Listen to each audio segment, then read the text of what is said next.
নমস্কার বন্ধুরা, সকলকে আমার চ্যানেলে স্বাগত। গত 5ই ফেব্রুয়ারি সুপ্রিম কোর্টের তরফ থেকে ডিএ কেস নিয়ে যে রায় প্রদান করা হয়েছিল, অবশেষে এই রায় নিয়ে আবার পুনরায় জলঘোলা শুরু হলো। এবার পুনরায় রাজ্য সরকারের তরফ থেকে সুপ্রিম কোর্টে আবার একটি রিভিউ পিটিশন দাখিল করা হলো। কি বলা হয়েছে সেই রিভিউ পিটিশন কোন যুক্তিতে খাড়া করা হয়েছে এবং কতটা মান্যতা পেতে চলেছে, সকল কিছু আজকের ভিডিওতে বিস্তারিতভাবে আলোচনা করব।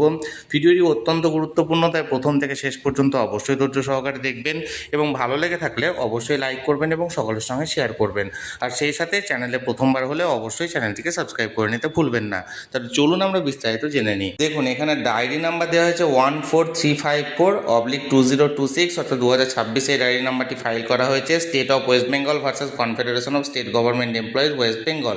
এখানে ডায়েরি নাম্বারটা ফাইল হয়েছে দেখুন 9 মার্চ 2026, 5:48 PM, অর্থাৎ অতি সম্প্রতি গত পরশু এটা করা হয়েছে। এখানে কেস নাম্বার, সিএনআর নাম্বার দেওয়া হয়েছে। স্ট্যাটাসটা দেখুন বা স্টেজটা পেন্ডিং দেখাচ্ছে।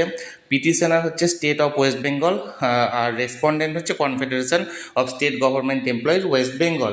এবার আমরা এই যে কেসটা, এটা কী কারণে এই রিভিউ পিটিশনটা ফাইল করা হয়েছে, আমরা যদি নিচের দিকে যাই, দেখুন এখানে আর্লিয়ার কোর্ট ডিটেলস, অর্থাৎ আর্লিয়ার যে কোর্টে এই মামলাগুলি ছিল সেই পরিপ্রেক্ষিতে দেখুন কোর্ট হচ্ছে সুপ্রিম কোর্ট।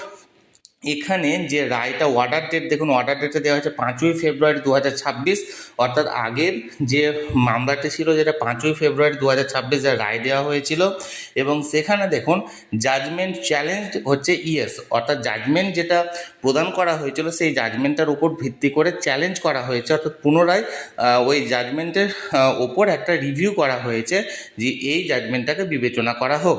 এই পরিপ্রেক্ষিতে কিন্তু এখানে এই রিভিউ পিটিশনটা ফাইল করা হয়েছে।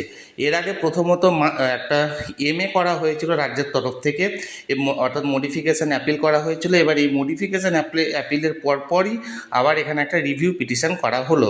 এখনও পর্যন্ত রিভিউ পিটিশনে স্ট্যাটাসটা পেন্ডিং যেহেতু দেখাচ্ছে, এখনও পর্যন্ত বোঝা যাচ্ছে না যে সুপ্রিম কোর্টের কী মনোভাব রয়েছে। আমি সবসময়ই চোখ রেখেছি, যে কোনো আপডেট আসা মাত্র তৎক্ষণাৎ সেটা আপনাদের সঙ্গে শেয়ার করে দেবো। তাই যারা যারা এখনও পর্যন্ত চ্যানেলটির সঙ্গে যুক্ত নেই, অবশ্যই চ্যানেলটিকে সাবস্ক্রাইব করে চ্যানেলটির সঙ্গে যুক্ত হয়ে যান। আর এই ভিডিওটি ভালো লেগে থাকলে অবশ্যই একটি লাইক করুন এবং সকলের সঙ্গে শেয়ার করুন। আর সেই সাথে অবশ্যই চ্যানেলটিকে সাবস্ক্রাইব করে রাখুন। ধন্যবাদ, দেখা হচ্ছে পরের ভিডিওতে।